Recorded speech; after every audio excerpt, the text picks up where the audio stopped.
जिस तरह से स्थानीय विधायक लगातार वो हमलावर हैं, क्या कहेंगे आप?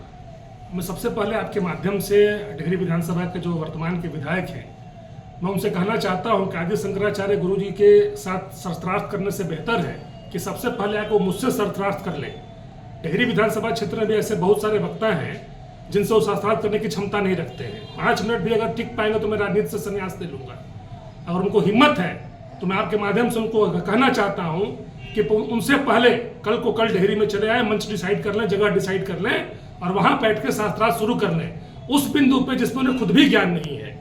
पहली बात, जो बिंदु को उन्होंने लगातार क्षेत्र में अपने गंदी जुबान से प्रसारित करने का काम किया, जो मैटर था कि ब्रह्मा और सरस्वती का रिश्ता क्या है, पहले उनको खुद ही जानकारी नहीं है कि वो व्यक्ति किस पे बोल रहा है। ब्रह्मा, सरस्वती, दुर्गा, शंकर, विष्णु, ये सब किसी व्यक्ति के नाम नहीं है, ये सब शक्ति के नाम है और व्यक्ति में और शक्ति में अंतर होता है। जिन्होंने कहा कि ब्रह्मा ने सरस्वती से शादी की, वो उनकी बेटी थी, किस शास्त्र ने पढ़ा है, किस शास्त्र में लिखा है, उस शास्त्रों का लाइन बाय लाइन वर्णन करते सबसे पहले वो डिस्क्राइब करें। दूसरी बात, according to Hindu methodology, Hindu मान्यता के अनुसार भगवान विष्णु, भगवान शंकर, भगवान ब्रह्मा और माता सरस्वती ये सब शक्तियों के नाम हैं। और ब्रह्मा जी जो हैं वो हिंदू मान्यता के अनुसार से ब्रह्मा जी रचयिता है इस पूरे सृष्टि के। तो माता सरस्वती हो, चाहे हम हो, चाहे आप हो, चाहे जितनी भी चीजें इस सृष्टि में दिख रही हैं, वो सब भगवान ब्रह्मा की रचना है, उनकी कृति है। और पुत्री और कृति में अंतर होता है। भगवान विष्णु ने, भगवान शंकर ने सबको बनाया है और ब्रह्मा सबके रचयिता हैं, मनुष्य के भी हैं और उन तमाम शक्तियों के हैं जिनसे यह संसार, जिससे यह सृष्टि चल रही है। बड़ी बात यह है कि किसी भी चीज को बेटा बेटी करने से पहले उसके माता के संग ही पता होना चाहिए। ब्रह्मा जी ने किससे शादी की, किसके उधर से सरस्वती का जन्म हुआ, क्या बताएंगे? क्या कहीं पढ़ा है, क्या कहीं लिखा है? जब रचना होती है तो लोग उस पर मोहित होते हैं।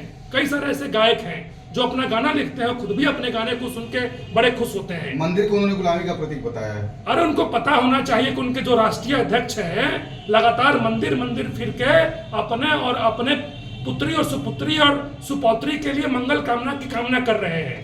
लगातार उन सभी मंदिरों को घूम चुके हैं जिन जिन मंदिरों में लोग जाने के लिए लाइन लगाते हैं, वीवीआईपी दर्शन करके उसका लाभ उठा रहे हैं। रही बात मंदिर की गुलामी का रास्ता, मंदिर मर्यादा और संस्कार का रास्ता है। जितना मंदिर जरूरी है उतना ही अस्पताल जरूरी है। रही बात मंदिरों की, जाकर पता करें, महावीर मंदिर पटना से 4 अस्पताल चलते हैं। ये जानकारी है जिस पटना में बैठ के ये बातें वो कह रहे हैं। अगर पटना महावीर मंदिर जैसा मंदिर अगर 38 जिलों में अगर एक हो जाए तो कई सारे अस्पताल खुल सकते हैं। कभी उसकी हिस्ट्री पता की है कि वहां का जो कलेक्शन होता है उससे क्या होता है? दलित एटीएम मशीन में डालता है, अब्राह्मण निकालता है। पता होना चाहिए। देश भर में ऐसे कई सारे मंदिर हैं जहां पे मंदिर के पुजारियों को केवल हर महीने सैलरी दी जाती है। वहां प्राप्त कलेक्शन जो जनता के माध्यम से आता है उससे लगातार देश स्तर का विकास किया जाता है। देश में अस्पताल चलाए जाते हैं, गरीबों को भूखों को भोजन कराया जाता है। केवल पंडितों का उससे पेट नहीं भरा जाता है। दूसरी सबसे बड़ी बात है ब्रह्मा और सरस्वती जी पे कृति में और पुत्री में अंतर होता है। फतेह बहादुर को समझना पड़ेगा कि व्यक्ति जन्म देता है और व्यक्ति के माता पिता होते हैं। एक लाइन है, तुम ही हो माता पिता, तुम ही हो बंधु सखा, तुम ही हो। इसका मतलब कि माँ ही पिता है, पिता ही माँ है, पिता ही भाई है और पिता ही सखा है। कहने का अर्थ क्या है, सेंस क्या है?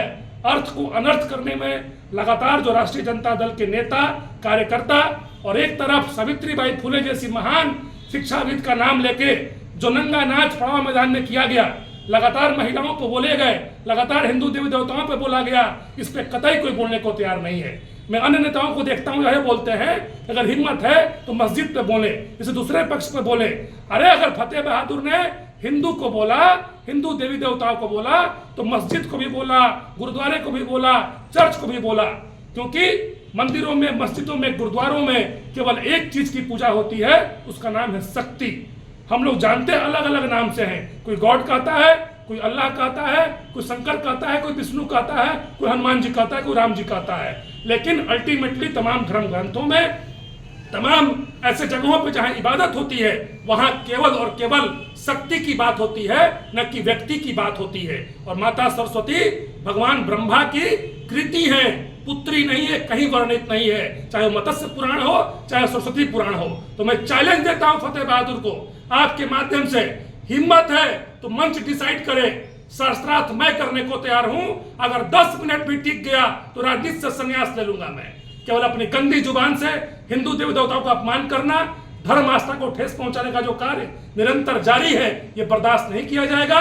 इसमें सभी लोगों को, चाहे वो हिंदू हो, मुस्लिम हो, सिख हो, ईसाई हो, सबको आगे आना पड़ेगा, क्योंकि भगवान एक है, ईश्वर एक है। चाहे वो अल्लाह हो, चाहे वो ईश्वर हो।